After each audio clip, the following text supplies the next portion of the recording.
이번 주를 넘기지 않게 조치해. 알겠나? 시아버지는 두툼한 돈 봉투를 병원장 앞에 밀어놓으며 말했습니다. 병원장은 고개를 끄덕이고 조용히 봉투를 서랍 안에 넣었습니다. 중환자실안 인공호흡기를 단 채 누워있는 시어머니.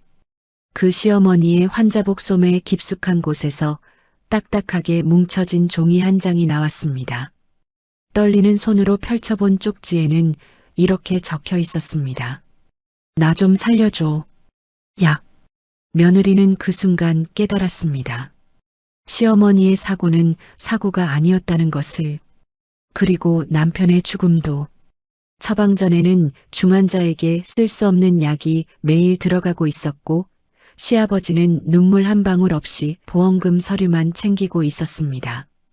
식물인간이 된 시어머니가 마지막 힘을 짜내어 남긴 쪽지 한 장.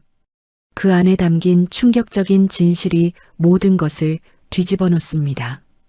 오늘의 사연 지금 시작합니다. 오늘도 함께 해주셔서 감사합니다. 구독과 좋아요를 눌러주시면 여러분에게 행운이 가득 찾아올 거예요. 오늘 하루도 행복하고 기쁜 일만 가득하시길 바랍니다. 세상 모든 사연을 정성스레 녹여내서 행운을 전하는 꼬부기네입니다. 저희 영상은 실화 바탕의 재구성 또는 창작된 시나리오를 바탕으로 제작되었으며 시각적인 몰입감을 위해 AI 생성 이미지를 활용했습니다. 따뜻한 마음으로 시청해 주시면 감사하겠습니다. 비가 그칠 줄 모르는 10월의 어느 아침이었습니다. 최이수는 부엌에 서서 제사 음식을 하나하나 그릇에 담고 있었습니다. 남편이 세상을 떠난 지 벌써 1년이 다 되어가고 있었습니다. 이수는 잡채를 담던 손을 멈추고 냉장고 옆에 붙여둔 남편의 사진을 바라보았습니다. 사진 속 남편은 환하게 웃고 있었습니다. 이수의 눈가에 물기가 맺혔지만 이수는 손등으로 재빨리 눈물을 닦아냈습니다.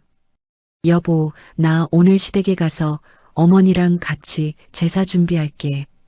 당신이 좋아하던 잡채도 넉넉히 만들었어. 나 잘했지?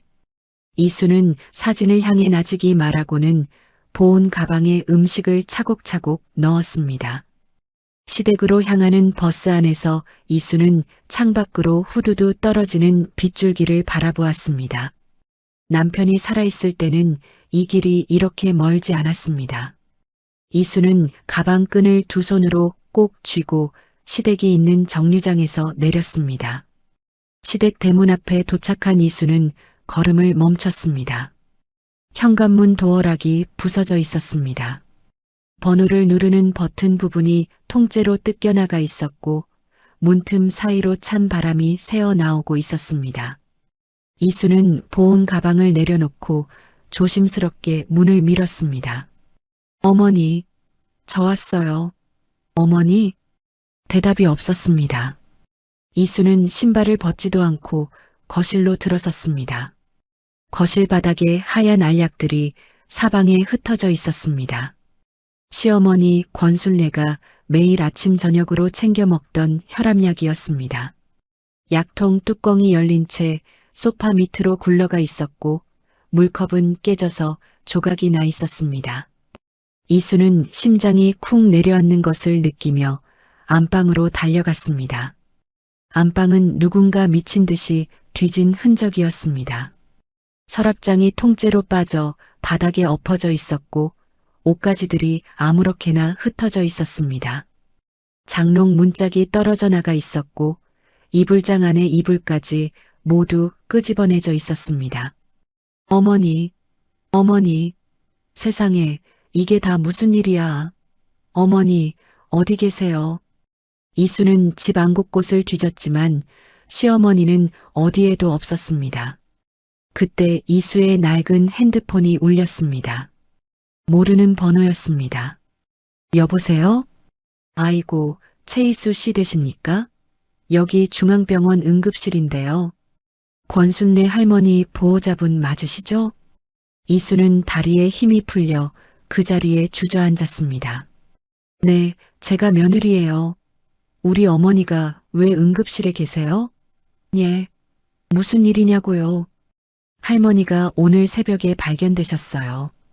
가드레일도 없는 험한 길 아래 낭떠러지로 차가 추락해서 지금 정신이 하나도 없으세요. 의식이 아예 없으시다고요. 지금 중환자실로 옮겼으니까 보호자분은 군말 말고 빨리 병원으로 오세요. 이수는 전화기를 든 채 한동안 말을 잇지 못했습니다. 손이 떨려서 전화기를 제대로 잡을 수가 없었습니다. 이수는 흩어진 약들을 밟으며 현관으로 뛰어나갔습니다. 병원까지 가는 택시 안에서 이수는 두 손을 깍지 끼고 기도했습니다. 남편에 이어 시어머니까지 잃을 수는 없었습니다. 택시가 병원 정문에 멈추자 이수는 거스름돈도 받지 않고 뛰어내렸습니다. 중환자실이 있는 3층에 도착한 이수는 복도 끝에서 낯익은 뒷모습을 보았습니다.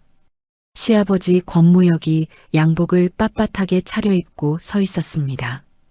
그런데 무역의 옆에는 검은 정장을 입은 낯선 남자가 서류 뭉치를 펼쳐들고 있었습니다.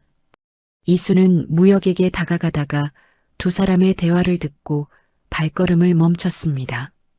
보험사 양반, 그럼 사망 시에 나오는 특약 보험금이 다 합쳐서 얼마나 된다는 거요? 한 푼도 빠짐없이 정확히 계산해 보란 말이요. 무역이 서류를 손가락으로 콕콕 짚으며 물었습니다. 이수는 귀를 의심했습니다. 아내가 중환자실에서 죽느냐 사느냐 하는 판국에 보험금 계산기를 두드리고 있었습니다. 눈물 한 방울 없는 무역의 얼굴에는 오히려 차가운 계산이 서려 있었습니다. 아버님, 이수가 벼락같이 다가가자 무역은 재빨리 서류를 접어 양복 안주머니에 쑤셔 넣었습니다. 검은 정장의 남자는 고개를 푹 숙이고 황급히 자리를 떴습니다. 어이쿠 왔느냐. 내 시어머니가 참. 운이 없어도 이렇게 없을 수가 있나. 새벽에 혼자 차를 몰고 나갔다가 그만 낭떠러지로 굴러떨어졌다지 뭐냐. 쯧쯧. 무역은 고개를 절레절레 흔들었지만 목소리에는 슬픔이 눈곱만큼도 묻어나지 않았습니다. 이수는 무역의 눈을 똑바로 쳐다보았습니다. 무역의 눈동자에는 근심도 걱정도 아내를 잃을지 모른다는 공포도 없었습니다. 아버님, 어머니 상태가 대체 어떠신 거예요? 의사 선생님은 뭘 하세요? 상태가 아주 고약하다더라. 기계 힘으로 버티고는 있는데 저러다 언제 갈지 모른다고 하니 마음의 준비나 단단히 해두거라. 무역은 귀찮은 듯 손목시계를 슬쩍 보며 대답했습니다. 이수는 입술을 피가 나도록 꽉 깨물었습니다. 면회 시간이 끝났다는 간호사의 안내가 있었지만 이수는 막무가내로 중환자실 문을 밀고 안으로 들어갔습니다. 침대 위에 누운 시어머니의 모습이 이수의 눈에 들어왔습니다. 입에는 커다란 인공호흡기가 물려 있었고 온몸에 징그러운 줄들이 연결되어 있었습니다. 이수는 시어머니의 손을 잡으려다가 팔에 난 시퍼런 멍 자국을 발견했습니다. 팔뿐이 아니었습니다. 환자복 사이로 보이는 목과 어깨에도 시커먼 멍이 군데군데 있었습니다. 차 사고로 생긴 상처치고는 참 이상했습니다. 누구한테 죽도록 맞은 것 같은 자국이었습니다. 이수는 시어머니의 손을 조심스럽게 잡았습니다. 그때 이수의 손가락 끝에 뭔가 딱딱한 것이 걸렸습니다. 환자복 오른쪽 소매의 깊숙한 곳에 종이 뭉치가 꾹꾹 눌려 들어가 있었습니다. 이수는 주위를 살폈습니다. 간호사가 다른 환자의 모니터를 확인하느라 이쪽을 보지 않고 있었습니다. 이수는 재빨리 종이 뭉치를 빼내어 주먹 안에 감췄습니다. 어머니, 저 왔어요. 이수 왔어요. 정신 좀 차려보세요. 예, 제가 옆에 있잖아요, 어머니. 이수는 시어머니의 이마에 입술을 대고 간절하게 속삭였습니다. 이수는 중환자실을 나와 복도 끝 화장실로 걸어갔습니다. 칸 안에 들어가 문을 잠그고 떨리는 손으로 종이 뭉치를 펼쳤습니다. 구겨지고 눌려서 글씨가 삐뚤빼뚤했지만 읽을 수 있었습니다. 나 좀 살려줘, 약. 그리고 그 아래에 숫자 6자리가 적혀 있었습니다. 이수는 그 숫자를 보고 숨이 턱 막히는 것 같았습니다. 남편이 죽기 전 이수에게만 신신당부하며 알려주었던 숫자 조합이었습니다. 이수야, 이 번호는 절대 아무한테도 말하면 안 돼. 나한테 무슨 일이 생기면 그때 어머니가 알려주실 거야. 꼭 기억해. 남편은 그때 그렇게 말했습니다. 이수는 쪽지를 불에 지어 안쪽 깊숙이 넣고 화장실 문을 열었습니다. 거울에 비친 자신의 얼굴이 밀가루처럼 하얗게 질려 있었습니다. 이수는 세면대 찬물로 얼굴을 씻고 숨을 크게 몰아쉰 뒤 아무렇지 않은 척 표정을 지었습니다. 복도로 나온 이수는 무역과 딱 마주쳤습니다. 무역은 이수의 얼굴을 머리끝부터 발끝까지 훑어보았습니다. 이수의 신발, 가방, 주머니까지 뚫어지라 살피는 것이 느껴졌습니다. 애미야, 너도 꼴이 말이 아니구나. 여기는 내가 지킬 테니 너는 군소리 말고 집에 가서 푹 쉬어라. 알았지? 무역은 이수의 어깨를 억세게 감싸 안으며 밖으로 등을 떠밀었습니다. 이수가 뒤를 돌아보니 시커먼 양복을 입은 덩치 큰 남자 2명이 중환자실 문 앞에 떡하니 버티고 서 있었습니다. 이수는 생전 처음 보는 험악한 사람들이었습니다. 아버님, 저기 무섭게 생긴 사람들은 누구예요? 아, 저 사람들. 요즘 세상이 하도 흉흉하잖니. 그래서 어머니 편히 계시라고 경호업체 사람들을 좀 불렀다. 걱정 마라. 무역은 허허 웃으며 말했지만 그 웃음소리가 이수의 등골을 오싹하게 만들었습니다. 이수는 고개를 숙이고 병원을 나가는 척했습니다. 엘리베이터 앞에서 내려가는 버튼을 누른 뒤 문이 열리자 몸을 숙여 들어갔다가 곧바로 비상계단 쪽으로 살금살금 몸을 숨겼습니다. 이수는 3층 비상계단 그늘에 숨어 숨을 죽였습니다. 얼마 지나지 않아 간호사 한 명이 약이 가득 담긴 카트를 밀고 복도를 지나갔습니다. 이수는 카트 위에 놓인 시어머니의 이름이 적힌 처방전을 발견하고 얼른 핸드폰 카메라를 들었습니다. 손이 덜덜 떨렸지만 이수는 이를 악물고 찰칵 사진을 찍었습니다. 병원 로비로 내려온 이수는 구석 의자에 앉아 촬영한 사진을 크게 확대했습니다. 처방전에 적힌 약 이름 중 하나가 이수의 눈에 확 들어왔습니다. 중환자 치료하는 약이 아니라 사람 잠재우는 수면제였습니다. 그것도 양이 엄청났습니다. 매일 3번씩 보통 사람이 먹는 양의 4배가 넘는 양이 시어머니 몸속으로 들어가고 있었습니다. 이수는 핸드폰을 가슴에 꼭 안고 눈을 감았습니다. 쪽지의 글씨가 눈앞에 아른거렸습니다. 나 좀 살려줘, 약. 시어머니는 다 알고 있었던 겁니다. 누가 자기한테 억지로 약을 먹이고 있다는 것을. 그래서 마지막 기운을 짜내어 쪽지를 써서 숨겨둔 것이었습니다. 이수는 자리에서 일어나며 주먹을 꽉 쥐었습니다. 이수의 눈에서 눈물이 주르륵 흘러내렸지만 눈빛만은 바위처럼 단단했습니다. 그때 이수의 핸드폰에 문자 알림이 왔습니다. 시어머니가 사고 전날 보낸 문자를 다시 확인하려고 메시지함을 열었습니다. 분명히 어제 시어머니한테서 온 문자가 있었습니다. 이수는 그때 바빠서 읽지 못하고 잠들었던 것이 생각났습니다. 그런데 메시지함에는 시어머니의 문자가 흔적도 없이 사라져 있었습니다. 누가 귀신같이 이수의 핸드폰을 만져서 문자를 싹 지워버린 겁니다. 이수는 핸드폰 화면을 들여다보며 입술을 바르르 떨었습니다. 다행히 맨 윗줄 미리 보기 기록에 한 줄이 남아 있었습니다. 아범 죽음은 사고가 아니니 조심해라. 이수는 그 짧은 한 줄을 읽고 또 읽었습니다. 다리에서 힘이 쭉 빠져나갔지만 이수는 의자 팔걸이를 꽉 붙잡고 버텼습니다. 내 남편의 죽음도 단순한 사고가 아니었다는 말입니다. 이수의 머릿속에서 어지러운 조각들이 하나씩 맞춰지기 시작했습니다. 부서진 현관문, 바닥에 굴러다니던 약들, 쑥대밭이 된 안방, 낭떠러지 추락, 그리고 아내 목숨감 계산하던 시아버지의 그 무서운 얼굴. 이수는 정신을 차리고 병원 지하 주차장으로 내려갔습니다. 주차장 한쪽 구석에 시커먼 차 한 대가 서 있었고 운전석에 누가 몸을 푹 숙이고 있었습니다. 이수는 조심스럽게 다가가 창문을 똑똑 두드렸습니다. 고개를 든 사람은 시어머니의 둘째 아들 권태윤이었습니다. 태윤의 얼굴은 종이장처럼 창백했고 눈은 뻘겋게 충혈되어 있었습니다.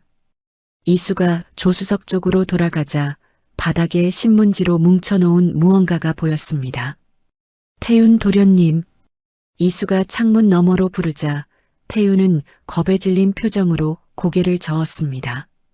형수님, 여기 왜 오셨어요? 빨리 가세요, 얼른요. 태윤의 목소리가 바들바들 떨리고 있었습니다. 이수가 다시 말을 걸려는 순간 뒤에서 구두 소리가 들렸습니다. 무역의 비서가 성난 걸음으로 다가오고 있었습니다. 최이수 씨, 지금 여기서 뭐 하시는 겁니까? 아버님이 얼른 댁으로 가시라고 말씀 안 드렸습니까? 비서는 이수의 팔을 짐짝처럼 잡아 주차장 밖으로 끌어냈습니다. 이수는 팔을 뿌리치려 했지만 비서의 손아귀 힘이 어찌나 센지 꿈쩍도 하지 않았습니다. 주차장 밖으로 밀려나면서 이수는 태윤의 차 조수석 바닥에 놓인 신문지 뭉치를 다시 보았습니다. 그 벌어진 신문지 틈새로 기름때가 묻은 시커먼 차 부속품 조각이 삐져나와 있었습니다.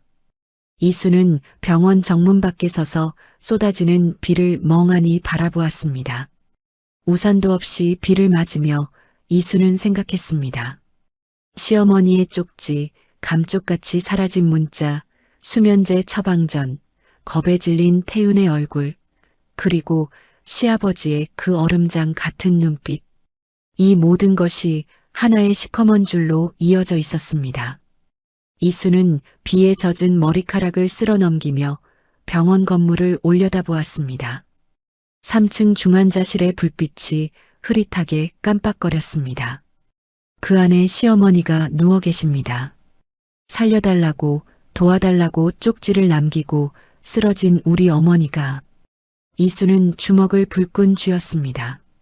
빗물인지 눈물인지 모를 것이 턱끝까지 타고 흘러내렸습니다. 어머니, 제가 꼭 밝혀낼게요. 우리 남편이랑 어머니를 누가 이렇게 만들었는지 제가 죽는 한이 있어도 꼭 알아낼게요. 이수는 비를 쫄딱 맞으며 병원 앞 공중전화 부스로 걸어갔습니다. 동전을 넣고 떨리는 손으로 번호를 눌렀습니다. 남편의 절친한 친구였던 이도진 변호사였습니다. 도진 씨, 저 이수예요. 제발 좀 도와주세요. 우리 어머니가 지금 중환자실에 계시는데 이건 절대로 단순한 사고가 아니에요. 무서운 일이 벌어지고 있어요. 전화기 너머에서 도진의 목소리가 굵고 단호하게 들려왔습니다. 진정하세요. 지금 어디십니까? 절대 집으로 가시면 안 됩니다. 아셨죠? 제가 지금 사람 보낼 테니까 병원 뒤편 약국 앞에서 꼼짝 말고 기다리세요.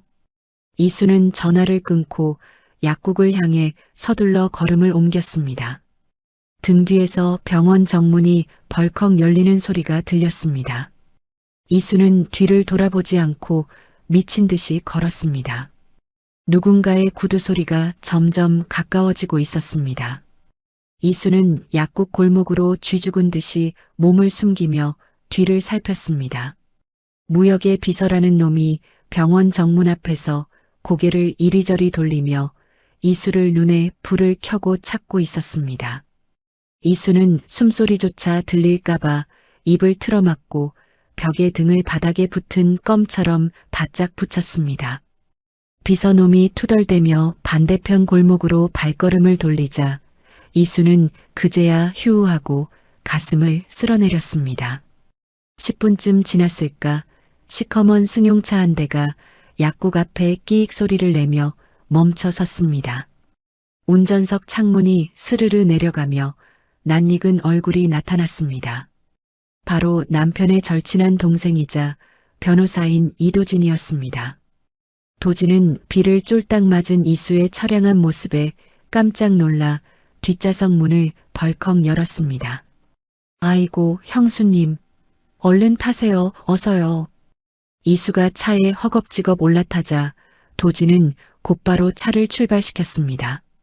거울로 뒤를 살피며 골목골목을 뱀처럼 빠져나갔습니다. 이수는 뒷좌석에 앉아 젖은 옷에서 떨어지는 빗물도 닦지 못한 채 헐떡거리며 숨을 몰아쉬었습니다. 형수님, 진정하시고요. 대체 무슨 무서운 일을 겪으신 건지 천천히 좀 말씀해 보세요. 도진이 걱정스러운 눈빛으로 이수를 보며 말했습니다. 이수는 떨리는 손으로 불에 지어 안쪽 깊숙이 숨겨뒀던 쪽지를 꺼냈습니다. 젖은 손가락으로 쪽지를 펴니 글씨가 조금 더 번졌지만 그래도 눈에는 똑똑히 보였습니다. 도진 씨, 이것 좀 보세요. 이게 우리 어머니 환자복 소매 안에서 나온 거예요. 나 좀 살려줘. 약이라고 적혀 있고 그 밑에 숫자 6자리가 있는데 이건 우리 남편이 살아생전 저한테만 알려준 비밀번호예요. 도진은 빨간불에 차를 멈춰 세우고 쪽지를 건네받았습니다. 쪽지를 보는 도진의 눈썹이 바위처럼 굳어졌습니다. 이 숫자, 형님이 돌아가시기 전에 저한테도 슬쩍 귀띔한 적이 있습니다. 어머니 개인 금고 번호라고요. 저한테는 번호까진 안 가르쳐줬지만 금고가 있다는 건 확실히 알고 있었습니다. 이수는 얼른 핸드폰을 꺼내 몰래 찍어둔 처방전 사진을 도진에게 보여주었습니다. 이것 좀 더 보세요. 어머니한테 수면제를 들이붓고 있어요. 보통 사람 먹는 양의 몇 배를 먹이고 있다니까요. 도진은 사진을 손가락으로 키워서 들여다보더니 핸들을 잡은 손에 핏줄이 서도록 힘을 주었습니다. 도진의 턱 근육이 빠드득 소리가 날 정도로 딱딱하게 굳었습니다. 형수님, 오늘 밤은 제가 아는 안전한 곳에서 주무셔야 합니다. 절대로 집으로 가시면 안 돼요. 그 사람들이 거기서 기다리고 있을 겁니다. 차는 번잡한 시내를 벗어나 조용한 주택가로 미끄러져 들어갔습니다. 도진은 2층짜리 작은 건물 앞에 차를 세우고 이수를 안으로 데리고 들어갔습니다. 낡았어도 먼지 하나 없이 깨끗한 방이었습니다. 도진은 뽀송뽀송한 수건과 마른 옷을 건네며 말했습니다. 여기는 제 의뢰인이 잠시 비워둔 곳인데 누구도 모르는 곳입니다. 당분간은 여기서 발 뻗고 계셔도 됩니다. 이수는 수건으로 젖은 머리를 말리며 창밖을 내다보았습니다. 빗줄기는 가늘어졌지만 이수의 마음속엔 천둥번개가 치는 것 같았습니다. 도진 씨, 내가 솔직하게 물어볼게요. 혹시 우리 남편 죽음에 대해서 뭐 알고 있는 거 있죠? 도진은 의자에 털썩 앉으며 두 손을 깍지 꼈습니다. 한참을 입을 떼지 못하던 도진이 무거운 목소리로 말했습니다. 형님이 사고 나기 한 달 전쯤 저한테 전화를 했습니다. 아버지가 어머니 재산을 노리고 눈이 뒤집혔다고요. 어머니 명의로 된 비싼 땅이 있는데 그걸 홀라당 빼앗으려고 별짓을 다 한다고 걱정이 태산이었습니다. 이수는 침을 꿀꺽 삼키며 귀를 기울였습니다. 형님은 그 증거를 하나씩 모으고 있었습니다. 그런데 증거를 다 모으기도 전에 그렇게 갑자기 세상을 떠난 겁니다. 저도 그때부터 이게 그냥 사고가 아니라고 생각했지만 증거가 없어서 입을 닫고 있었던 겁니다. 도진은 주머니에서 종이 서류를 꺼내 테이블 위에 착 펼쳤습니다. 이건 제가 따로 알아본 건데 시아버지라는 권무혁 씨가 최근 2년 동안 부동산이다 뭐다 투자를 하다가 사채를 수십억이나 끌어다 썼습니다. 지금 땡전 한 푼 갚을 능력이 없어요. 어머니 보험금이랑 땅이 없으면 그 양반은 완전히 끝장입니다. 이수는 서류를 들여다보았습니다. 복잡한 숫자들은 잘 몰라도 한 가지는 명확했습니다. 시아버지는 아내가 죽어야만 자기가 살 수 있는 사람이었습니다. 다음 날 아침 이수는 거울 앞에서 머리를 질끈 묶고 안경을 썼습니다. 도진이 준 큼지막한 점퍼를 걸치니 어제의 이수와는 딴판인 사람 같았습니다. 이수는 남의 눈을 피해 병원 뒷문으로 들어가 직원용 엘리베이터에 몸을 실었습니다. 3층 복도에 도착하니 어제 눈여겨봤던 간호사 윤희주가 약 카트를 정리하고 있었습니다. 이수는 희주의 팔을 슬쩍 잡고 아무도 없는 탕전실 구석으로 데리고 들어갔습니다. 간호사님, 저 어제 어머니 면회 왔던 며느리예요. 제발 한 번만 도와주세요. 희주는 겁에 질린 눈으로 이수를 쳐다봤습니다. 어머, 보호자님, 여기 오시면 큰일 나요. 아까 병원 윗분들이 며느리는 절대 면회시키지 말라고 아주 엄명을 내렸단 말이에요. 이수는 품속에서 쪽지를 꺼내 희주 코앞에 펼쳐 보였습니다. 이것 보세요. 이게 우리 어머니가 소매 속에 숨겨둔 쪽지예요. 살려달라고 도와달라고 쓴 거라니까요. 그리고 이 처방전 좀 보세요. 수면제를 이만큼이나 넣고 있는데 간호사님도 이거 이상하다고 생각하셨잖아요. 희주의 얼굴이 종이장처럼 하얗게 변했습니다. 희주는 쪽지와 사진을 번갈아 보더니 얼른 탕전실 문을 걸어 잠갔습니다. 희주의 손이 부들부들 떨리고 있었습니다. 사실 저도 가슴이 떨려서 잠을 못 잤어요. 희주가 목소리를 개미만하게 낮추며 말했습니다. 권순례 환자분한테 들어가는 약이 치료약이 아니라는 거 저도 알고 있었어요. 그런데 병원장님이 직접 손을 쓴 거라 아래 사람들은 찍소리도 못했단 말이에요. 희주는 잠시 말을 멈추고 입술을 깨물더니 눈물을 글썽였습니다.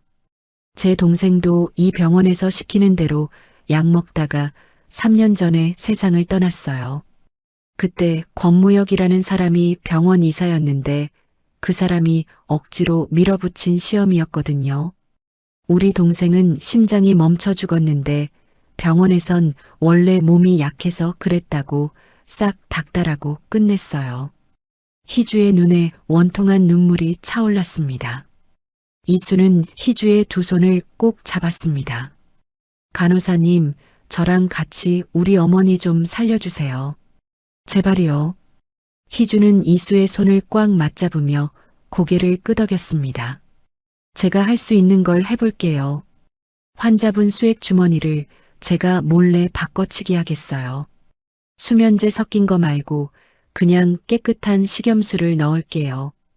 그러면 시간이 지나면서 독한 약 기운이 빠질 거예요. 이수는 희주의 손을 감싸주며 연신 머리를 숙였습니다. 고맙습니다. 정말 고맙습니다. 희주는 그날 밤 남들 몰래 시어머니의 주사 주머니를 싹 바꿔치기 했습니다. 독한 수면제 주사액을 빼내고 맑은 식염수를 채워 넣었습니다. 희주의 손끝은 떨렸지만 행동은 아주 재빨랐습니다. 이틀이 지나자 신기하게도 변화가 나타났습니다. 기계 수치가 조금씩 좋아지기 시작한 겁니다. 시아버지는 이 변화를 귀신같이 눈치채고 담당 의사를 복도로 끌어냈습니다. 어이, 의사 양반. 왜 수치가 올라가는 거야? 죽을 날 받아놓은 사람 수치가 왜 좋아지냐고. 약 농도 더 높여, 당장. 무역이 의사의 가온깃을 잡아채며 짐승처럼 으르렁거렸습니다. 의사는 겁에 질려 고개를 주걱거리며 식은땀을 닦았습니다. 이수는 복도 구석 청소도구함 뒤에 숨어 이 무시무시한 대화를 핸드폰에 싹 녹음했습니다. 손이 덜덜 떨렸지만 핸드폰을 놓치지 않으려 온 힘을 다했습니다. 무역이 사라진 뒤 이수는 지하 세탁실로 향했습니다. 희주 간호사가 시어머니 사고 당시 옷이 아직 거기 있을 거라고 귀띔해줬기 때문입니다. 세탁실은 축축하고 어두침침했습니다. 깜빡거리는 불빛 아래서 이수는 빨래 보관함을 하나하나 다 뒤졌습니다. 마침내 네 번째 함에서 비닐에 담긴 어머니의 옷을 찾아냈습니다. 피가 묻은 외투와 찢어진 바지가 보였습니다. 이수는 옷을 샅샅이 뒤지다가 외투 주머니 속에서 가죽 장갑 조각 하나를 발견했습니다. 시커먼 가죽 조각에선 고약한 기름 냄새가 진동했습니다. 이수는 코를 찔러오는 그 냄새를 맡자마자 남편이 정비소에서 묻혀오던 냄새를 떠올렸습니다. 바로 브레이크 오일 냄새였습니다. 이수는 그 조각을 비닐에 고이 싸서 품에 품고 세탁실을 빠져나왔습니다. 그날 저녁 은신처로 돌아온 이수는 도진과 함께 증거물들을 늘어놓았습니다. 도진은 하나하나 확인하더니 고개를 끄덕였습니다.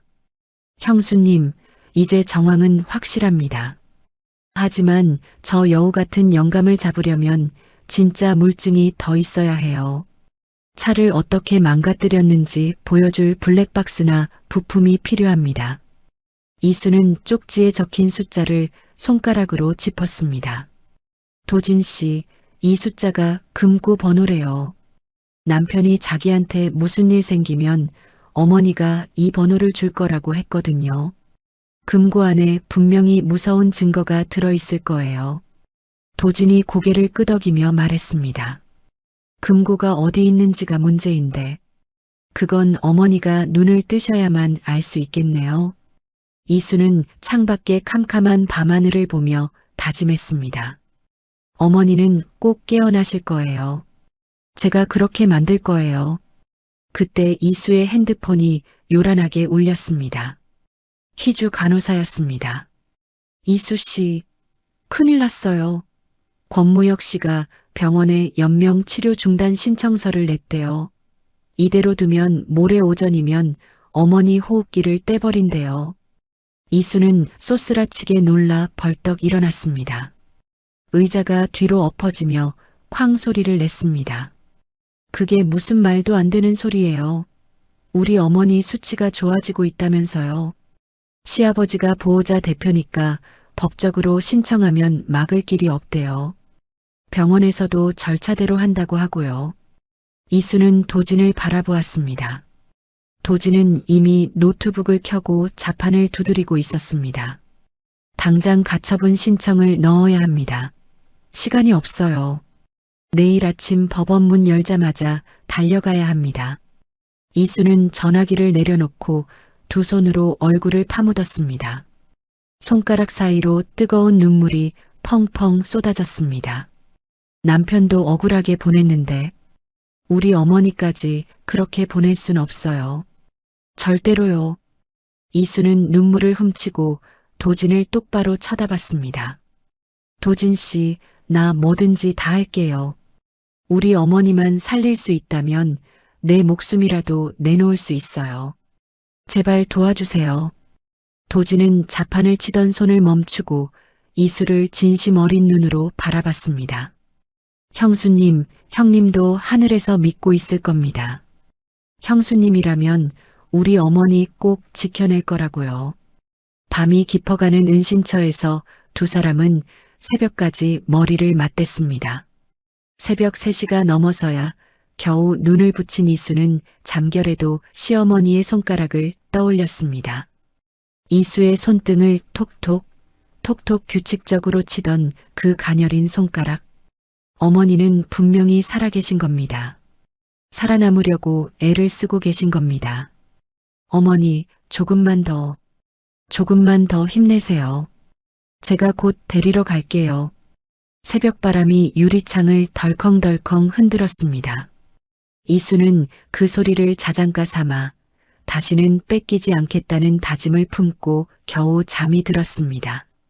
다음 날 아침 도진은 법원 문이 열리자마자 숨이 턱에 닿도록 달려가 가처분 신청서를 던지듯 제출했습니다. 이수는 병원 근처 편의점 구석에 앉아 도진의 연락만 오매불망 기다렸습니다. 뜨거운 커피를 손에 쥐고 있었지만 속이 타들어가느라 한 모금도 넘기지 못했습니다. 30분쯤 지났을까 드디어 도진에게서 전화가 왔습니다. 형수님, 됐습니다. 법원에서 일단 호흡기 떼지 말라고 결정을 내렸어요. 이수는 그제야 온몸에 힘이 탁 풀리며 들고 있던 커피잔을 테이블에 겨우 내려놓았습니다. 아이고, 도진 씨. 고마워요. 정말 고마워요. 이제 우리 어머니 살릴 수 있는 거죠? 아직 안심하긴 일러요. 시아버지가 또 무슨 수를 쓸지 모르니 오늘 안으로 확실한 증거를 잡아야 합니다. 이수는 전화를 끊자마자 편의점을 뛰쳐나갔습니다. 발걸음은 절로 병원 쪽으로 향했습니다.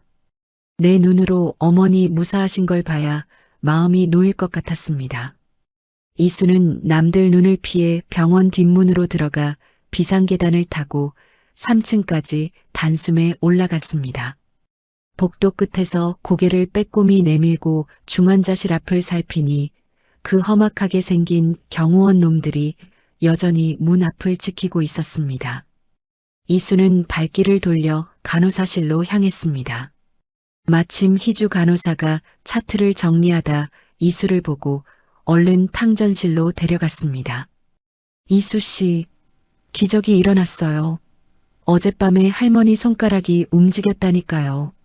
독한 약 대신 식염수를 넣었더니 약 기운이 빠지면서 드디어 반응이 오시는 거예요.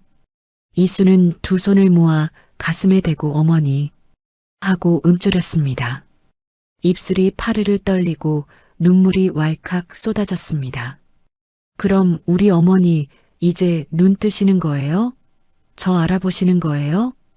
아직은 좀 더 지켜봐야 하지만 이대로라면 금방 의식이 돌아오실 수도 있어요. 이수는 희주의 손을 꽉 잡았습니다. 그런데 희주의 표정이 금세 어두워졌습니다. 그런데 큰일이에요. 아까 시아버지가 병원장실에 들어갔다 나오더니 오늘 중으로 약 농도를 2배로 올리라고 소리를 지르더라고요. 제가 약 바꿔치기 한 거 들키면 다 끝장이에요. 이수의 얼굴이 흙빛이 되었습니다. 희주 씨, 제발 오늘 하루만 더 버텨주세요. 제가 어떻게든 방법을 찾아볼게요. 이수는 탕전실을 나와 비상계단으로 내려가는데 핸드폰이 요란하게 울렸습니다. 모르는 번호였습니다. 여보세요? 누구세요? 형수님, 저예요, 태윤이. 둘째 아들 태윤이었습니다. 목소리가 사시나무 떨듯 흔들리고 있었습니다. 태윤 씨, 지금 어디예요? 형수님, 제가 다 봤어요. 아버지가 어머니 차에 무슨 짓을 하는 걸 봤다고요. 이상한 기계로 차 안을 건드리는 걸 제 눈으로 똑똑히 봤어요. 그 기계 제가 숨겨놨어요. 형수님 드릴게요. 병원 뒤편 주차타워 5층에서 30분 뒤에 만나요. 이수는 계단 난간을 꽉 움켜잡았습니다. 그 기계가 정말 있어요? 알았어요. 지금 바로 갈게요. 이수는 도진에게 얼른 연락했습니다. 태윤 씨가 증거 기계를 준대요. 지금 주차타워로 가고 있어요. 도진의 목소리가 벼락같이 들려왔습니다. 형수님, 혼자 가지 마세요. 그 영감이 판 함정일 수도 있다고요. 아니에요, 도진 씨. 태윤 씨 목소리가 정말 무서워 떨고 있었어요. 진심이었다고요. 그래도 위험해요. 제가 근처로 갈 테니 절대 혼자 움직이지 마세요. 이수는 약속 시간에 맞춰 주차타워 5층으로 올라갔습니다. 텅 빈 주차장에 차 한 대가 덩그러니 서 있었습니다. 태윤의 차였습니다. 이수가 다가가자 태윤이 운전석에서 내리는데 꼴이 말이 아니었습니다. 며칠 밤을 설쳤는지 눈밑이 시커멓고 입술은 바짝 말라 터져 있었습니다. 형수님, 이거예요. 태윤이 떨리는 손으로 검은 천바탕에 쌓인 뭉치를 내밀었습니다. 이수가 손을 뻗으려는데 갑자기 주차장 바닥을 긁는 날카로운 타이어 소리가 울려 퍼졌습니다. 시커먼 승합차 한 대가 맹렬하게 올라오더니 문이 벌컥 열렸습니다. 태윤의 얼굴이 귀신 본 것처럼 하얘졌습니다. 아, 아버지 사람들이에요. 형수님, 어서 도망가세요. 빨리요. 시커먼 옷을 입은 남자들이 뛰어내려 태윤의 팔을 비틀어 잡았습니다. 태윤이 자지러지는 비명을 질렀고 바닥에 떨어진 검은 뭉치를 놈들이 잽싸게 가로챘습니다. 태윤 씨, 이 사람들아, 이거 나. 사람 잡네. 이수는 남자 하나가 자기 쪽으로 다가오자 본능적으로 비상계단으로 뛰어내려갔습니다. 숨이 턱 밑까지 차올라 죽을 것 같았습니다. 그때 이수의 핸드폰에 영상 통화가 걸려왔습니다. 시아버지 무역이었습니다. 화면 속 무역은 징그럽게 웃고 있었습니다. 카메라가 돌아가자 태윤이 의자에 꽁꽁 묶여 있는 게 보였습니다. 입술이 터져 피가 줄줄 흐르고 있었습니다. 애미야, 네가 감히 내 아들을 꼬드겨? 이 녀석 죽는 꼴 보고 싶지 않으면 내일 아침까지 내 앞에 나타나거라. 안 그러면 너도 이 녀석도 다 제삿날인 줄 알아. 전화가 뚝 끊겼습니다. 이수는 핸드폰을 쥔 채 담벼락에 기대 주저앉았습니다. 눈앞이 캄캄해졌습니다. 그때 도진이 달려와 이수의 어깨를 잡았습니다. 형수님, 괜찮으세요? 이수는 고개를 들어 도진을 봤습니다. 눈물이 고였지만 눈빛만은 불이 붙은 듯 이글거렸습니다. 도진 씨, 내일 아침에 다 끝내야겠어요. 어머니도 태윤 씨도 더는 다치게 둘 순 없어요. 어쩌시려고요? 기자들 다 불러주세요. 내일 아침 병원 로비에서 그 영감이 한 짓거리 다 까발릴 거예요. 내가 모은 녹음이며 사진이며 장갑이며 싹 다 보여줄 거라고요. 도진은 이수의 단단한 결심을 보고 고개를 끄덕였습니다. 알겠습니다. 제가 수단 방법 안 가리고 기자들 싹 모아놓을게요. 다음 날 아침 8시 이수는 병원 정문에 도착했습니다. 기자들이 카메라를 들고 기다리고 있었습니다. 그런데 로비에서 3층으로 올라가는 길이 꽉 막혀 있었습니다. 시커먼 조끼를 입은 장정 수십 명이 팔짱을 끼고 엘리베이터 앞을 지키고 있었습니다. 비켜요. 나 보호자예요. 우리 어머니 보러 가겠다는데 왜 막아? 이수가 소리를 질러도 놈들은 눈 하나 깜짝 안 했습니다. 이수는 로비를 빠져나와 건물 뒤편으로 미친 듯이 달렸습니다. 거기에는 창문 닦을 때 쓰는 곤돌라가 대롱대롱 매달려 있었습니다. 이수는 눈 딱 감고 곤돌라 위로 올라탔습니다. 버튼을 누르자 기계가 덜컹거리며 올라가기 시작했습니다. 발밑을 보니 오금이 저렸지만 이수는 위만 쳐다봤습니다. 3층 중환자실 창문이 가까워졌습니다. 창문 너머를 보니 흰 가운 입은 의사가 주사기를 들고 시어머니 팔로 다가가고 있었습니다. 그 옆에는 시아버지가 팔짱을 끼고 도끼 서린 눈으로 지켜보고 있었습니다. 안 돼. 이수는 곤돌라 위에서 있는 힘껏 창문을 걷어찼습니다. 쨍그랑 유리가 박살나며 파편이 방 안으로 쏟아졌습니다. 이수는 깨진 창문 사이로 몸을 던지듯 뛰어들어갔습니다. 유리에 팔이 찢겨 피가 났지만 아픈 줄도 몰랐습니다. 이수는 의사에게 달려들어 주사기 든 손목을 비틀어 버렸습니다. 이 독한 약으로 우리 어머니 죽이려는 거지. 당신이 그러고도 의사야. 의사가 겁에 질려 나자빠지자 무역이 짐승처럼 다가와 이수의 머리채를 휘잡았습니다. 이수의 몸이 벽에 쾅 하고 부딪혔습니다. 이 미친년이 어디서 하늘 무서운 줄 모르고 기어 올라와. 무역이 이수의 머리카락을 쥐고 흔들었지만 이수는 시어머니 침대부터 살폈습니다. 다행히 호흡기는 그대로였습니다. 바로 그때 1층 로비에서 도진의 목소리가 스피커를 타고 병원 전체에 울려 퍼졌습니다.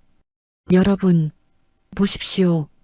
여기 이 권무혁 씨가 아내를 죽이려고 보험금을 미리 손보고 차 브레이크까지 망가뜨린 증거가 여기 있습니다. 의사한테 약 농도 높이라고 협박하는 녹음도 다 여기 들어 있습니다. 병실 앞 무역의 얼굴이 핏기가 가시다 못해 퍼렇게 질렸습니다.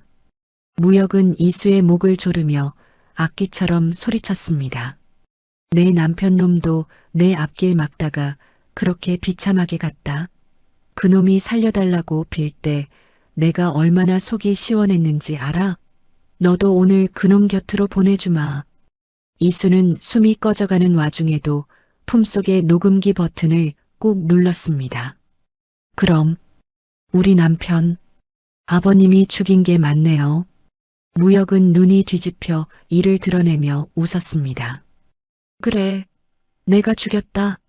브레이크 오일 좀 뺐더니 아주 쉽게 가더라고. 크아. 그 순간이었습니다. 침대 위에서 컥 하는 거친 기침 소리가 터져 나왔습니다. 식물인간처럼 누워있던 시어머니 권술래가 눈을 번쩍 뜬 겁니다. 어머니는 온 힘을 다해 자기 목을 조르던 무역의 팔뚝을 짐승처럼 콱 물어뜯었습니다. 아! 무역이 비명을 지르며 손을 떼자 이수는 바닥에 나동그라졌다가 옆에 있던 쇠막대기 링거 거치대를 집어들었습니다. 그리고 온 힘을 다해 무역의 옆머리를 후려쳤습니다. 퍽! 소리와 함께 무역이 바닥에 고꾸라졌습니다. 동시에 병실 문이 부서지며 경찰들이 들이닥쳤습니다. 권무혁, 당신을 살인 및 살인미수 혐의로 체포한다. 바닥에 쓰러진 무역의 손목에 차가운 수갑이 채워졌습니다. 이수는 기어가듯 어머니 침대로 가서 그 마른 손을 꼭 잡았습니다.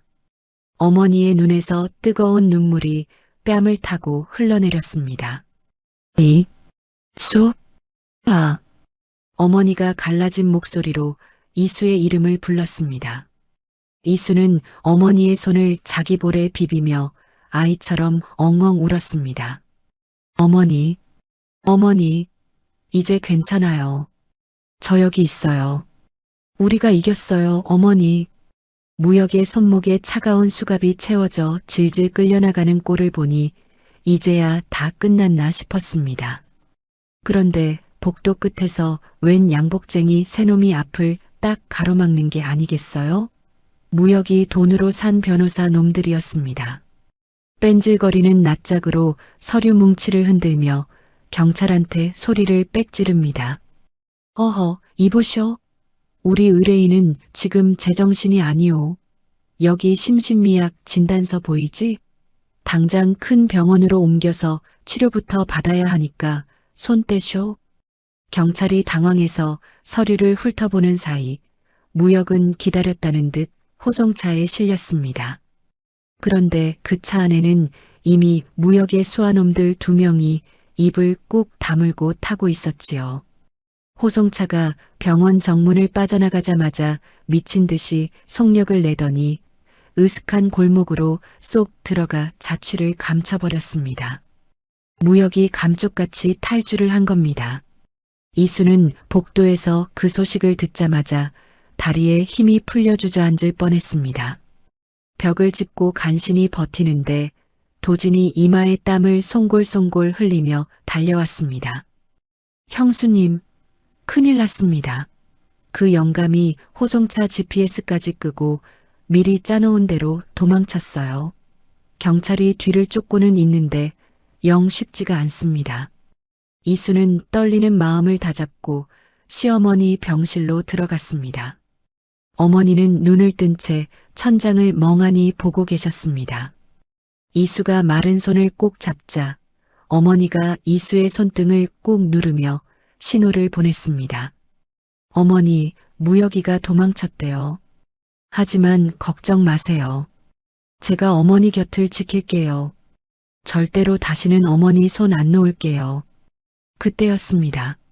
병원 복도 스피커에서 치익, 치익 하는 소름 끼치는 잡음이 들리더니 무역의 그 징그러운 목소리가 병원 전체에 울려 퍼졌습니다.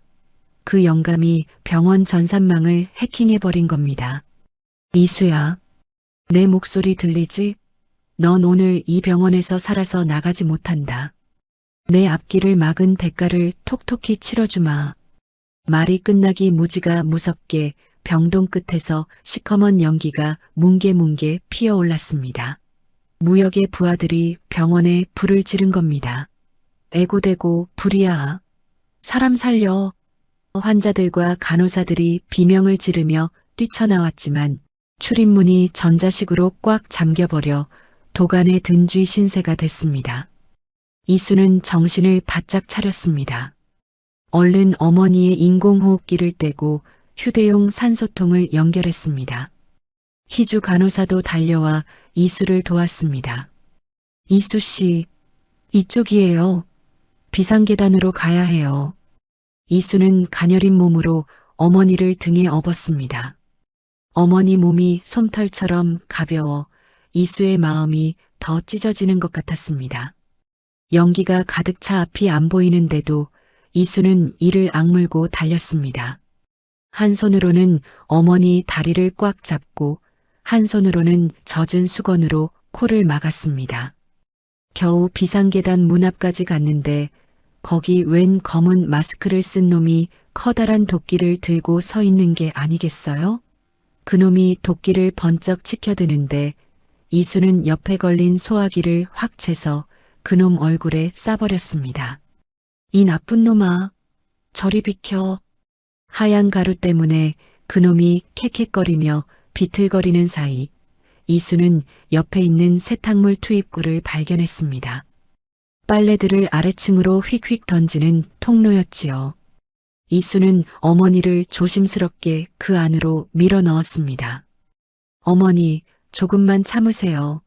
제가 금방 따라갈게요. 어머니가 미끄러져 내려가고 이수가 몸을 돌리는 순간 그놈의 칼날이 이수의 어깨를 획 스치고 지나갔습니다. 아, 그 소리가 절로 났지만 이수는 아픈 줄도 모르고 투입구 안으로 몸을 던졌습니다. 어둡고 좁은 통로를 굴러내려온 이수는 지하 세탁실 빨래 더미 위로 툭 떨어졌습니다. 어깨에서 피가 철철 흐르는데도 이수는 눈을 부릅뜨고 어머니부터 찾았습니다.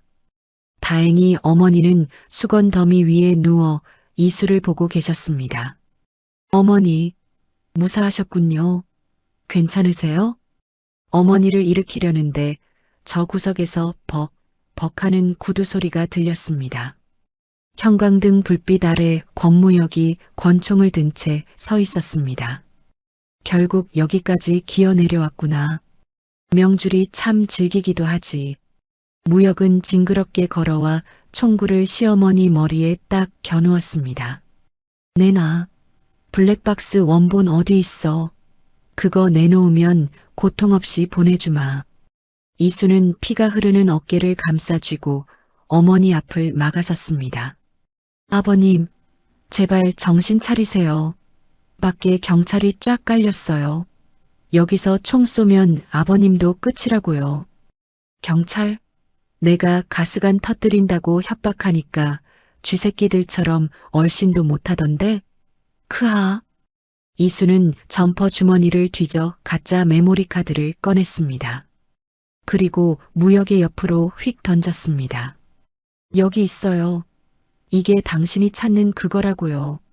무역의 눈이 돌아가는 찰나 이수는 세탁실 벽에 붙은 스팀 밸브를 두 손으로 잡고 있는 힘껏 돌렸습니다. 치익. 뜨겁고 하얀 증기가 폭포수처럼 뿜어져 나왔습니다. 순식간에 앞이 안 보일 정도로 증기가 가득 차자 무역이 당황해서 총을 마구 쐈습니다. 탕, 탕. 이수는 어머니를 꼭 끌어안고 바닥에 납작 엎드렸습니다. 총알이 머리 위로 쌩쌩 지나갔습니다. 이수는 무릎이 까지고 살이 벗겨지는지도 모르고 어머니를 업고 기어서 비상구 표시등을 따라갔습니다. 겨우 밖으로 나오니 도진과 경찰차들이 보였습니다. 하지만 가스 폭발 위험 때문에 아무도 들어오질 못하고 있었죠. 이수는 시어머니를 도진에게 맡기며 숨을 헐떡였습니다. 태윤 씨가 아직 안에 있을지도 몰라요. 그 영감이 데리고 있었다고요. 이수는 도진의 손을 뿌리치고 다시 불길 속으로 뛰어들어갔습니다. 가스 냄새가 코를 찔렀지만 이수는 정신을 집중했습니다. 그때 남편이 살아생전 해줬던 말이 번개처럼 머릿속을 스쳤습니다. 여보, 이 병원 지하실에 설계도에도 없는 비밀 환기구가 있어. 옛날 방공호랑 연결돼서 밖으로 나가는 배수로랑 이어져 있거든. 이수는 벽을 더듬어 환기구 덮개를 찾아냈습니다. 녹슨 나사를 손톱이 빠져라 돌려 열어젖혔습니다. 그리고 좁은 구멍 속으로 몸을 밀어 넣었습니다. 그 순간 지하실 어딘가에서 쾅 하고 폭발음이 들렸습니다. 뜨거운 불바람이 이수의 등을 덮쳤지만 이수는 멈추지 않고 기어갔습니다. 마침내 배수로 밖으로 굴러나온 이수는 온몸에 화상을 입은 채 정신을 잃고 말았습니다. 일주일 뒤 이수는 조용한 요양원에서 눈을 떴습니다. 온몸에 붕대가 감겨 있었지만 이수는 눈을 뜨자마자 어머니부터 찾았습니다. 형수님, 진정하세요. 어머니는 옆방에서 아주 잘 계십니다. 이제 말도 조금씩 하세요. 도진의 목소리에 이수는 그제야 참았던 눈물을 펑펑 쏟았습니다. 형수님, 어머니가 그러시더군요. 금고 열쇠는 시댁 마당 장독대 밑에 숨겨놨다고요. 우리 형님이 무혁 씨의 살인 지시가 담긴 녹음 테이프까지 다 거기 넣어놨답니다. 이수는 붕대 감긴 손을 꽉 쥐었습니다. 눈빛에 불이 활활 타올랐습니다. 도진 씨, 저 이제 절대 안 도망가요. 그 영감이 얼굴을 갈아엎든 땅속에 숨든 끝까지 쫓아가서 죗값 받게 할 거예요. 우리 남편이랑 어머니 한을 제가 꼭 풀어줄 거예요. 이수는 침대에서 내려와 옆방으로 갔습니다. 어머니는 이수를 보자 떨리는 손을 내밀며 이수야 하고 불렀습니다. 이수는 어머니의 손을 얼굴에 대고 맹세했습니다. 어머니, 걱정 마세요. 제가 꼭 끝장낼게요. 그 영감이 가진 돈이며 땅이며 싹 다 말려버릴 거예요. 이수는 어머니의 증언 영상을 직접 찍어 세상에 알렸습니다. 내 남편 권무혁이 자기 아들을 죽였습니다. 시어머니의 서슬 퍼런 목소리에 세상이 뒤집어졌습니다.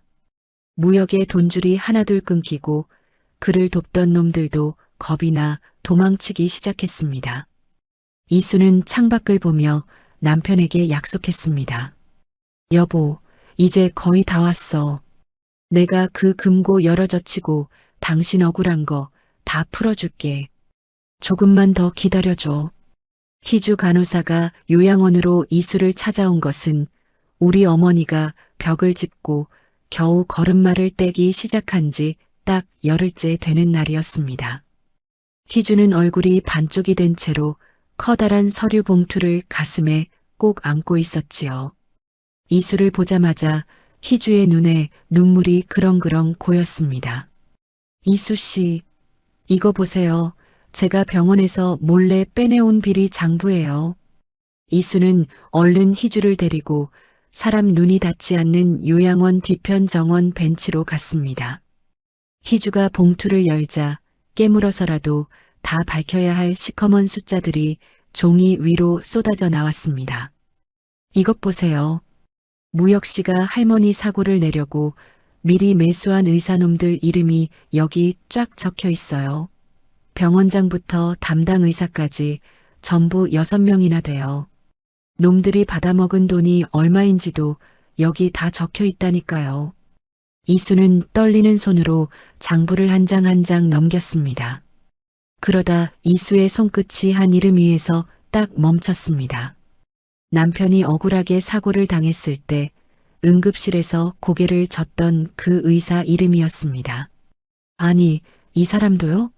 이 사람도 돈을 받았단 말이에요? 이수가 손가락으로 가리키자 희주가 고개를 끄덕였습니다. 그 나쁜 놈들이 남편분 사고 때도 이번 할머니 사고 때도 무혁 씨랑 짜고 친 거예요. 여기 날짜가 2번씩이나 적혀 있잖아요. 이수는 장부를 가슴에 꽉 끌어안았습니다. 바람에 굴러온 낙엽이 이수의 발밑을 스쳐 지나갔지만 이수의 눈은 불길처럼 타올랐습니다. 희주 씨, 정말 고마워요. 목숨 걸고 가져온 이 장부, 내가 절대 헛되게 안 할게요. 그날부터 우리 이수는 가만히 앉아 있을 수가 없었습니다. 도진이 운전하는 차를 타고 서울로, 경기도로 그 파렴치한 의사놈들을 찾아다녔습니다. 첫 번째로 찾아간 놈은 어머니의 주치의였던 박 원장이었습니다. 퇴근 시간에 맞춰 주차장에서 기다리던 이수는 박 원장이 차에 타려는 순간 앞을 딱 가로막았습니다.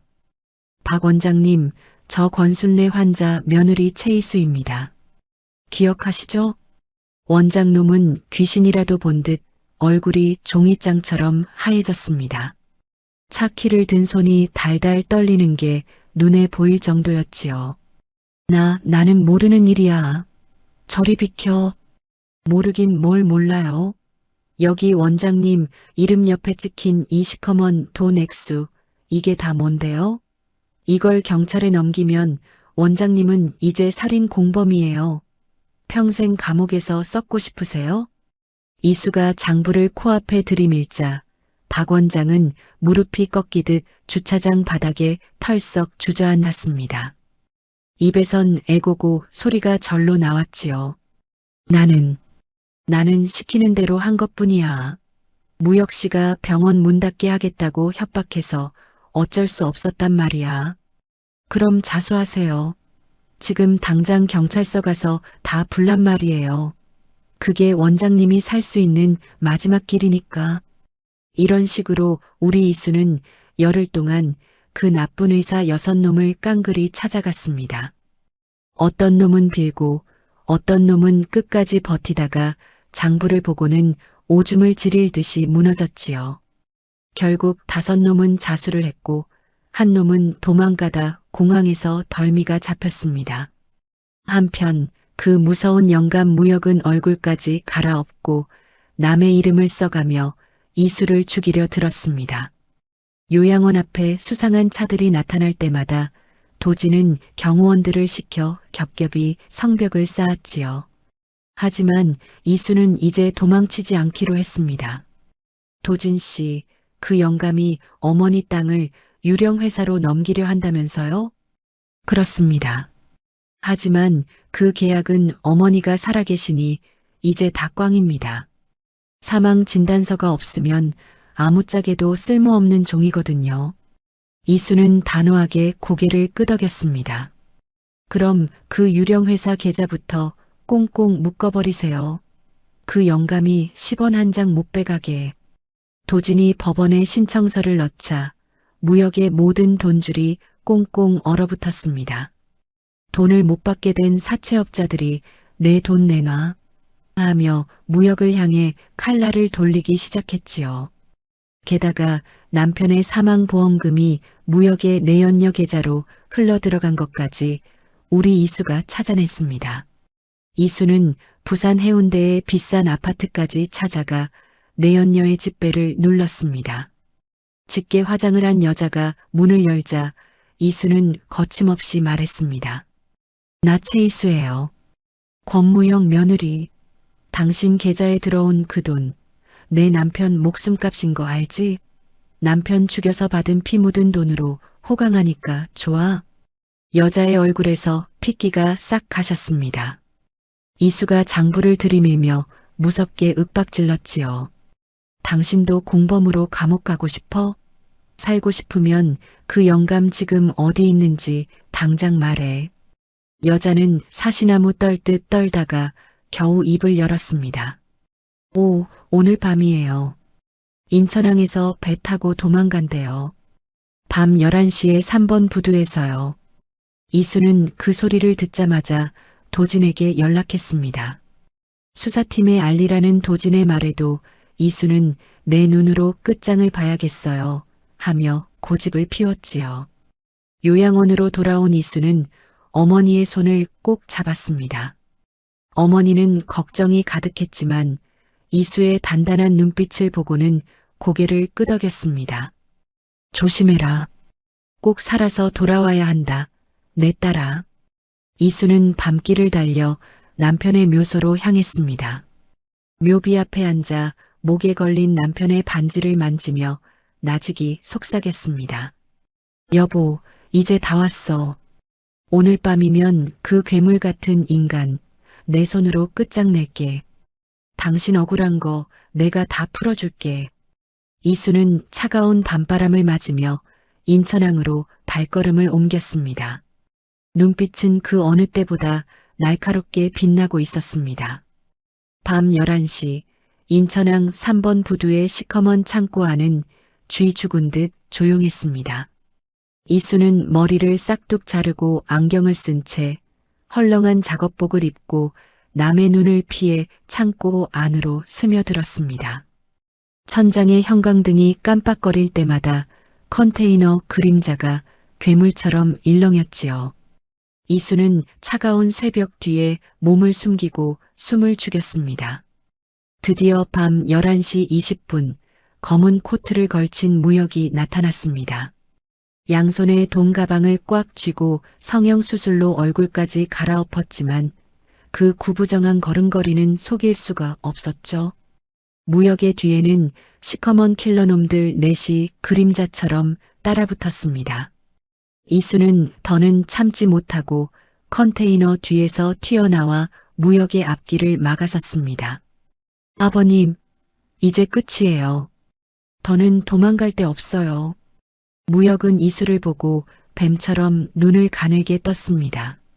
얼굴은 바뀌었어도 그 도끼 어린 눈빛은 여전했지요. 이 독한 년, 여기까지 냄새를 맡고 따라왔어?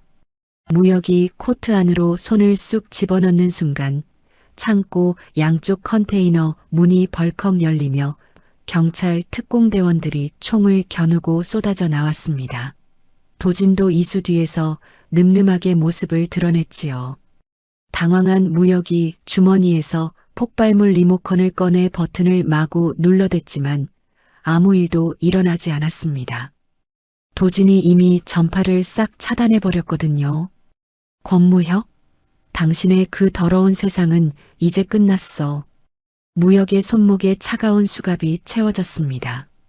끌려가면서도 무역은 짐승처럼 울부짖으며 이수에게 침을 뱉었습니다. 나는 금방 나온다. 너희는 평생 벌벌 떨며 살게 될 거야. 이수는 피하지 않고 무역의 얼굴에 똑같이 침을 뱉어줬습니다. 평생 못 나와요. 지옥에서나 사세요. 무역이 감옥으로 처박히고 보름이 지났습니다. 이수와 시어머니는 도진이 마련해준 작은 집에서 간신히 평화를 찾았습니다. 어머니는 매일 아침 재활 치료를 받으며 이제 제법 잘 걸으셨고 이수는 정성껏 끓인 호박죽을 어머니 식탁에 올렸습니다. 그런데 그 평화가 딱 보름 만에 깨지고 말았습니다. 아침 식사를 하려는데 이수의 핸드폰이 요란하게 울렸습니다. 모르는 번호였습니다. 여보세요? 누구세요? 최이수 씨, 잘 지내나? 권무혁이는 감옥에 가도 그 양반이 지은 빚은 고스란히 당신 거라는 걸 잊지 말라고. 가슴이 덜컥 내려앉는 남자 목소리였습니다. 이수의 손에서 숟가락이 툭 떨어져 그릇에 부딪혔습니다. 그게 무슨 소리예요? 빚이라니요. 권무혁이가 들어가기 전에 당신이랑 당신 죽은 남편 이름으로 연대보증을 섰단 말이야. 자그마치 100억이야. 서류도 인감도 싹 다 찍혀 있으니까 꼼짝 말고 돈 갚을 준비나 해. 전화가 뚝 끊겼습니다. 이수는 멍하니 앉아 부들부들 떨었습니다. 어머니가 놀라 이수의 하얗게 질린 얼굴을 살피셨죠. 이수야, 왜 그러니? 응? 무슨 무서운 소리를 들은 거야? 이수는 어머니 걱정하실까봐 억지로 웃어 보였지만 눈앞이 캄캄했습니다. 알고 보니 이 악마 같은 무역이 잡히기 직전에 이수와 남편의 이름을 도용해서 사채업자들에게 100억짜리 보증을 세워놓은 겁니다. 인감 증명서까지 귀신같이 위조해서 붙여놨으니 법에서도 당장은 이수의 빚이라고 고개를 저었습니다. 사흘 뒤 대낮에 사채업자 놈들이 아파트 문을 발로 쾅쾅 차며 들이닥쳤습니다. 최이수, 문 열어. 돈 떼먹고 도망갈 줄 알았어? 시커먼 장정 넷이 집 안으로 신발도 안 벗고 들어와 거실을 쑥대밭으로 만들기 시작했습니다. 대장격인 놈이 식탁 위에 호박죽 그릇을 팔로 확 쓸어버렸습니다.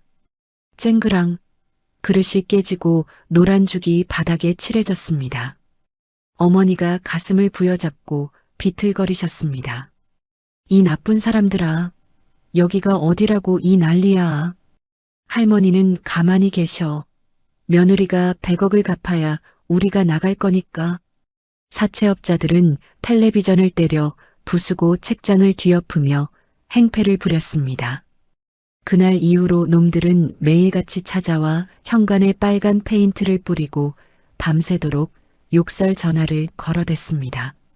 설상가상으로 무역의 수하들이 병원 기록까지 조작해 어머니를 치매 환자로 몰아갔습니다. 어머니의 증언이 가짜라고 우겨서 무역을 빼내려는 수작이었죠. 이수는 결국 살던 집에서 쫓겨나 도진의 사무실 창고 방으로 숨어들었습니다. 돈줄은 다 막혔고 카드도 정지됐습니다. 아버지는 사채업자들과 싸우다 쓰러져 산소 마스크를 쓰셨고 시어머니도 스트레스로 심장병이 도저 당장 수술을 안 하면 돌아가실 판국이 됐습니다. 비가 억수같이 쏟아지는 밤이었습니다. 병원 로비에서 수술비 낼 돈이 없어 울고 있던 이수의 눈에 사채업자가 던져주고 간 쪽지가 들어왔습니다. 장기 매매 브로커 번호였습니다. 이수는 떨리는 손으로 그 번호를 누르려 했습니다.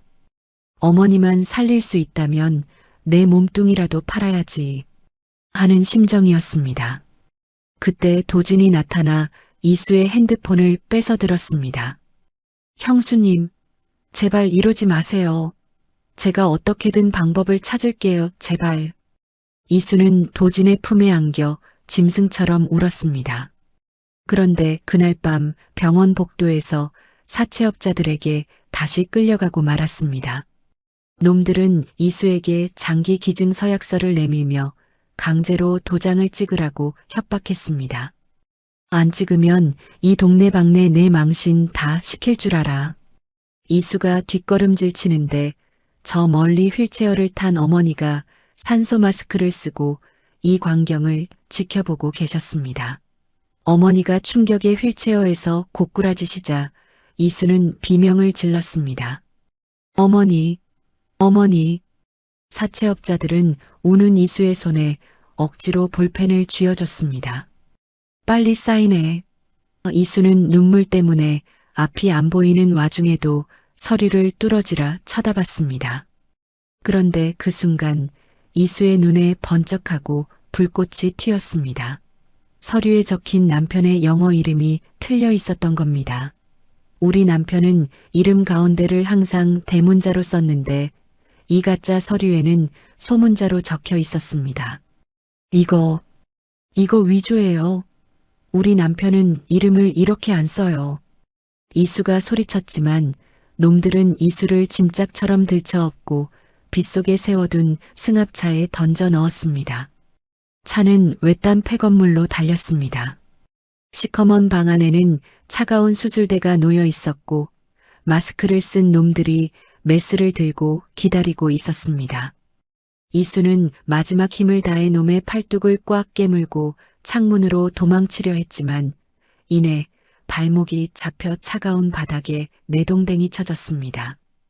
어머니, 여보, 나 좀 살려줘. 그놈의 번뜩이는 칼날이 이수의 배 위로 다가오는 바로 그 순간 탁 하고 건물의 모든 불이 꺼지며 캄캄한 어둠이 찾아왔습니다. 뭐야? 누가 불 껐어? 놈들이 당황해 소리치는 가운데 유리창이 박살나는 굉음이 들려왔습니다. 쨍그랑 창문이 박살나며 눈이 멀 정도로 환한 조명이 방 안을 비쳤습니다. 칠흑 같은 어둠 속에 있던 나쁜 놈들이 비명을 지르며 눈을 가리고 비틀거렸지요. 경찰이다. 꼼짝 마. 전부 바닥에 엎드려. 방문이 부서지며 무장한 경찰들이 파도처럼 밀려 들어왔습니다. 그 뒤로 도진이 사색이 되어 뛰어들어오더니 바닥에 쓰러진 이수를 발견하고는 쏜살같이 달려왔습니다. 형수님, 괜찮으세요? 제때 못 와서 죄송합니다. 이수는 도진의 팔을 붙잡고 겨우 몸을 일으켰습니다. 다리가 후들거려 서 있기도 힘들었지요. 도진이 이수의 어깨를 든든하게 부축해 주었습니다. 도진 씨, 여긴 어떻게 알고 온 거예요? 병원 CCTV를 보니 형수님이 강제로 끌려가는 게 찍혔더라고요. 승합차 번호판을 끝까지 추적해서 여기까지 들이닥친 겁니다.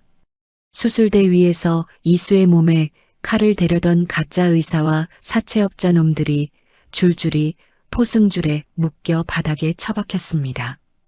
이수는 차가운 수술대를 보며 몸서리를 쳤습니다. 조금만 늦었더라면 저 차가운 쇠판 위에서 몹쓸 짓을 당할 뻔했으니까요. 새벽 4시 경찰서에서 조사를 마치고 나오는 길에 이수는 도진에게 물었습니다. 도진 씨, 우리 어머니 수술비는 어떡하죠? 이제 땡전 한 푼 없는데. 도진은 운전대를 잡은 채 이수를 돌아보며 빙그레 웃었습니다. 형수님, 사실 어제 감정 결과가 나왔습니다. 그 영감이 만든 빚 서류들 100% 가짜라는 판정이 났어요. 그런데 그게 그냥 가짜가 아닙니다. 이수의 눈이 휘둥그레졌습니다. 우리 형님이, 돌아가신 남편 형님이 미리 손을 써두신 거였어요. 형님은 자기가 죽을 수도 있다는 걸 미리 알고 계셨던 모양입니다. 그 영감이 자기 이름을 도용할까봐 인감도장의 미세한 모양을 몰래 바꿔두셨대요. 영문 이름도 일부러 철자를 틀리게 정해놓고 나중에 그 영감이 가짜 서류를 만들면 바로 들통나게 함정을 파놓으신 겁니다. 이수는 입술을 깨물며 고개를 떨구었습니다. 남편은 죽어서도 이수와 어머니를 지키기 위해 그렇게 치밀하게 준비를 해두었던 겁니다. 여보, 당신 정말. 이수는 차 창밖으로 밝아오는 새벽 하늘을 보며 엉엉 울었습니다. 형수님, 이제 채무 무효 판결이 날 겁니다. 그리고 무역시 내연녀 계좌에 있던 돈도 형님이 걸어둔 보안 장치를 형수님 서명으로 풀어서 오늘 중으로 다 입금될 겁니다. 남편이 하늘에서 보내준 돈으로 그날 오후 시어머니의 수술이 시작됐습니다. 이수는 5시간 동안 수술실 앞에서 기도하고 또 기도했습니다. 마침내 의사가 마스크를 벗으며 다가왔습니다. 수술 아주 잘 됐습니다.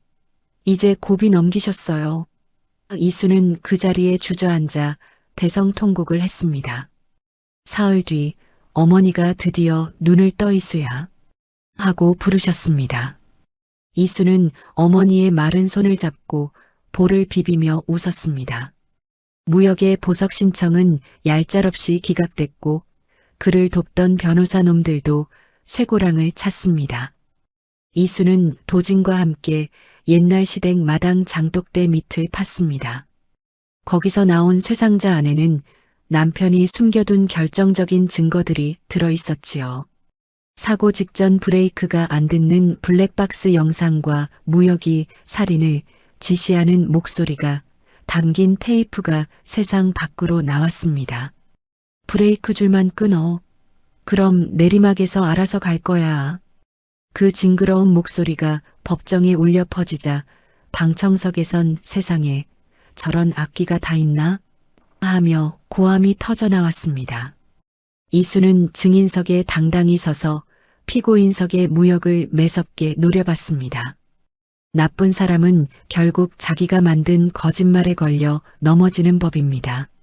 그 순간 무역이 거품을 물고 발작하며 바닥으로 고꾸라졌습니다. 이수는 눈 하나 깜짝 안 하고 그 비참한 꼴을 내려다봤습니다. 결국 무역은 평생 감옥에서 썩어야 하는 무기징역을 선고받았습니다. 재판이 끝나고 법원 밖으로 나오니 가을 햇살이 참 따뜻했습니다. 시어머니는 이수의 손을 꼭 잡고 말씀하셨지요. 이수야, 이제는 나 같은 늙은이 말고 너를 위해 살아라.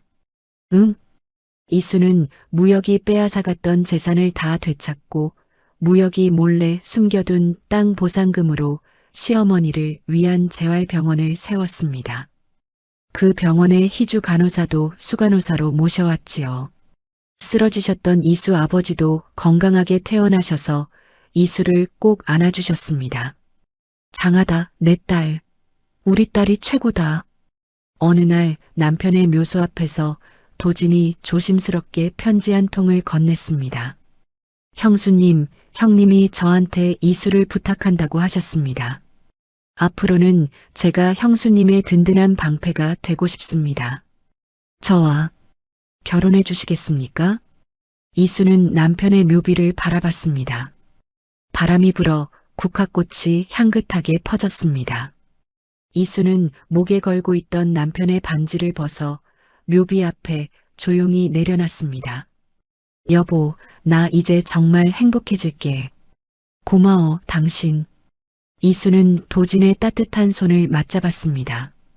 두 사람은 노을이 곱게 물든 언덕을 나란히 내려왔습니다. 이제는 더 이상 울 일이 없는 눈부신 내일이 기다리고 있었습니다. 어느덧 쏜살같이 2년이라는 세월이 흘렀습니다. 이수는 푸른 바다가 한눈에 내려다 보이는 작은 해안 마을에 아담한 카페를 하나 열었습니다. 카페 이름은 바로 쪽지의 진실이었지요. 하얀 벽에 따뜻한 나무 문틀, 그리고 창문 너머로 파도가 넘실거리는 아주 예쁜 가게였습니다. 이수는 매일 아침 6시만 되면 어김없이 일어나 카페 문을 활짝 열고 원두를 갈았습니다. 고소한 커피 향이 가게 안을 가득 채우면 이수는 카운터 옆에 놓인 남편의 사진 앞에 갓 내린 따뜻한 커피 한 잔을 소복이 올려두었습니다. 여보, 오늘도 날씨가 참 좋아. 커피 향 좋지? 오늘도 우리 가족 잘 지켜봐줘. 이수는 사진 속 남편을 보며 나직이 속삭이고는 앞치마끈을 질끈 묶었습니다. 우리 시어머니 권순례 여사님은 이제 완전히 건강을 되찾으셨습니다. 매일 아침 마을 앞바다에서 시원하게 수영을 하고 돌아와서는 카페 회계 장부를 꼼꼼히 정리하셨지요. 안경을 코끝에 딱 걸치고 돋보기 너머로 계산기를 두드리는 할머니 모습에 손님들은 아이고, 할머니가 박사님이시네 하며 웃음꽃을 피웠습니다. 시어머니는 오후만 되면 카페 주방에서 고소한 쿠키를 구우셨습니다. 달콤한 버터 냄새가 동네 골목까지 퍼지면 아이들이 강아지처럼 코를 벌름거리며 달려왔지요. 순례 할머니, 오늘도 맛있는 쿠키 구웠어요? 빨리 주세요. 그래, 이 똥강아지들아, 많이들 먹어라. 할머니가 오늘 특별히 초콜릿을 듬뿍 넣었단다. 마을 사람들은 이제 시어머니를 우리 마을 최고 인기 할머니라고 불렀습니다. 이수는 든든한 조력자였던 도진과 백년가약을 맺었습니다. 작은 교회에서 시어머니와 친정아버지, 그리고 희주와 마을 사람들이 모인 가운데 꽃향기 가득한 결혼식을 올렸지요. 이수는 하얀 원피스를 입고 도진의 손을 꼭 잡았습니다. 시어머니는 맨 앞줄에 앉아 손수건으로 눈물을 훔치시면서도 연신 잘한다, 잘해 하며 박수를 치셨습니다. 이듬해 봄 이수는 예쁜 딸아이를 낳았습니다. 아이의 이름은 전 남편의 성에서 한 글자, 지금 남편 도진의 이름에서 한 글자를 따서 정성껏 지었습니다. 도진은 아이를 처음 품에 안은 날 굵은 눈물을 뚝뚝 흘렸습니다. 형, 하늘에서 보고 있지? 내가 약속한 대로 우리 가족 죽을 때까지 잘 지켜줄게. 카페 쪽지의 진실은 입소문이 나면서 이제 멀리서도 사람들이 찾아오는 명소가 되었습니다. 이수와 시어머니의 용감한 이야기를 듣고 찾아온 사람들에게 이수는 정성껏 커피를 내려주며 고민 상담도 해주었습니다. 억울한 일을 당한 사람이 오면 도진 변호사를 연결해주기도 하며 카페는 마을의 따뜻한 사랑방이 되었습니다. 한편 그 못된 영감 무역은 차가운 감옥 안에서 서서히 무너져가고 있었습니다. 죄수들조차 그의 추악한 범행을 알고는 자식까지 죽이려 한 인간 같지도 않은 놈이라며 상종을 안 했지요. 무역은 이제 자기가 누구인지 왜 여기 있는지조차 잊어버리는 치매 증세를 보였습니다. 밤마다 아들의 환영이 나타나 자기를 노려본다며 이불을 뒤집어 쓰고 아이고 나 죽네 소리를 질러댔지만 그 누구도 그에게 편지 한 통 보내지 않았습니다. 도련님 태우는 죗값을 다 치르고 출소한 뒤 이수를 찾아왔습니다. 카페 문 앞에서 한참을 망설이다 들어온 태우는 이수 앞에 무릎을 꿇고 엉엉 울었습니다. 형수님, 정말 죄송합니다. 그때 제가 더 용기를 냈어야 했는데. 이수는 태윤의 손을 잡아 일으키며 말했습니다. 태윤 씨, 다 지난 일이에요. 이제부터라도 똑바로 살면 돼요. 태윤은 그날부터 카페의 바리스타가 되어 정성껏 커피를 내리며 시어머니께 효도를 다했습니다. 희주 간호사도 이수가 세운 재활병원에서 수간호사로 일하며 아픈 사람들을 돌봤습니다. 희주는 죽은 동생 사진을 보며 늘 말했습니다. 동생아, 이제 나쁜 사람들 다 벌 받았어. 언니가 이제 정말 행복해. 어느 날 오후 카페에 60대쯤 된 손님이 찾아와 이수의 손을 꼭 잡았습니다. 이수 씨, 정말 고맙습니다. 저도 예전에 그 영감한테 사기당해서 죽으려 했던 사람인데 이수 씨 덕분에 돈도 찾고 다시 살 희망을 얻었어요. 남자가 건네는 감사의 편지에 이수는 환하게 웃으며 대답했습니다. 아니에요, 아버님. 맛있게 드시는 커피 한 잔이 저한테는 더 큰 선물이에요. 도진은 바쁜 변호사 일을 하면서도 주말이면 앞치마를 두르고 설거지를 도왔습니다. 이수가 변호사님이 설거지하면 손님들이 놀라요. 하고 농담을 던지면 도진은 나는 내 마누라 카페에서 일할 때가 제일 행복합니다. 하며 너털웃음을 터뜨렸습니다. 카페 마당에는 남편이 살아생전 좋아하던 수국이 보라색, 분홍색으로 흐드러지게 피어났습니다. 저녁 노을이 질 때면 이수와 시어머니는 마당 벤치에 나란히 앉아 바다를 바라보았습니다. 어머니, 정말 감사해요. 어머니가 그때 그 쪽지를 제 손등에 떨어뜨려 주셔서 우리가 이렇게 살 수 있었어요. 시어머니는 이수의 손을 꼭 쥐었습니다. 거칠어진 시어머니의 손이 이수에게는 세상에서 가장 따뜻했습니다. 이수야, 너를 만난 게 내 평생 가장 큰 복이다. 고맙다, 내 딸아. 이수는 벽에 걸어두었던 그 눈물 젖은 쪽지 액자를 떼어냈습니다. 이제는 더 이상 아픈 기억이 아니기에 가족 앨범 첫 페이지에 소중히 끼워 넣었지요. 우리 가족을 다시 태어나게 해준 보물 같은 편지로 기억하기로 한 겁니다. 마당에서는 지글지글 고기 굽는 냄새와 함께 웃음소리가 끊이지 않았습니다. 도진은 고기를 굽고 태유는 음료를 나르고 희주는 이수의 딸아이를 안고 까르르 웃고 있었습니다. 친정아버지도 손녀딸 재롱에 시간 가는 줄 모르고 허허 웃으셨지요.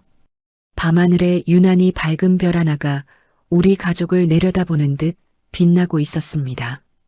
이수는 그 별을 보며 나직이 속삭였습니다. 여보, 보고 있지? 우리 정말 잘 살고 있어.